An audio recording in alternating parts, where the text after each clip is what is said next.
امام صاحب میرے والد صاحب کا جنازہ آپ کیوں نہیں پڑھا رہے؟ میں آپ کے والد صاحب کا جنازہ نہیں پڑھاؤں گا. یہ شرابی تھا، زنائی تھا، جوا کھیلتا تھا. میں اس کا جنازہ کبھی نہیں پڑھاؤں گا. امام صاحب اب تو یہ مر چکا ہے، جنازہ پڑھا دیں اس کا، مہربانی کریں. نہیں بھائی صاحب، میں اس کا جنازہ نہیں پڑھاؤں گا. بھائی صاحب اس کا جنازہ امام صاحب نہیں پڑھا رہے، ہم کیوں پڑھیں؟ چلیں. ابا جی اگر آپ اچھے کام کرتے تو آج تمہارا جنازہ امام صاحب پڑھاتے.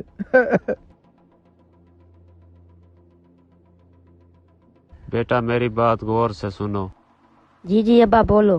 بیٹا میں آپ کو ایک بات بتانا چاہتا ہوں. جوئے کھیلے ہیں، شرابیں پی ہیں، میں نے بہت غلط کام کیے ہیں. بیٹا بس میں یہ چاہتا ہوں میری آخری خواہش پوری کر دیں. جی ابا بولے، میں آپ کی خواہش پوری کر دوں گا. بیٹا میری آخری خواہش ہے کہ میرا جنازہ اچھے عالم سے پڑھوا دینا. بیٹا بس یہی میری آخری خواہش ہے، بس میری پوری کر دینا. جی ابا میں آپ کی ضرور خواہش پوری کر دوں گا. بیٹا یہی میری آخری خواہش ہے، بس پوری کر دینا.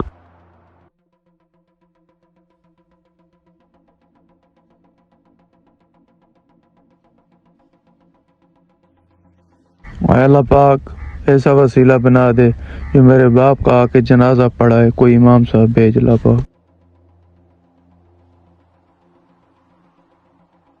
بھائی صاحب جن کا جنازہ ہم ابھی پڑھنے گئے ہیں نا، وہ بہت برا آدمی تھا.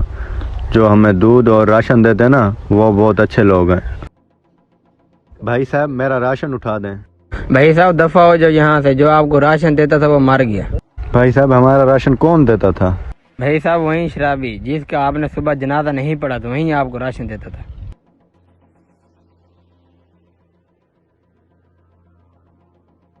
یار صاحب میرا دودھ دے دیں. کوئی دودھ نہیں ہے بھائی صاحب، جو آپ کو دودھ دیتا تھا وہ مر گیا. مجھے لگتا ہے جٹ صاحب غصے میں، چلو میں کل آ جاؤں گا. اٹھو بھائی صاحب، آپ کے باپ کا جنازہ میں پڑھاؤں گا.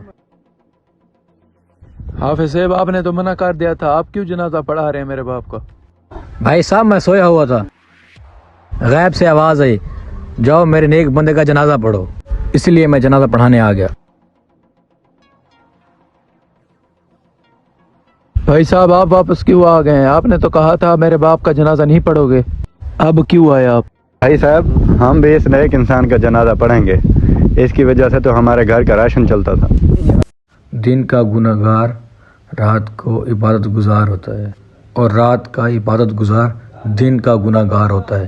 یہ سب فیصلے اللہ کے ہوتے ہیں، اور جن لوگوں کو ہم برا سمجھ رہے ہوتے ہیں وہی اصل فرشتہ ہوتے ہیں. اور ہمیں چاہیے ہم کسی کے بارے میں ایسی غلط باتیں نہ سوچیں.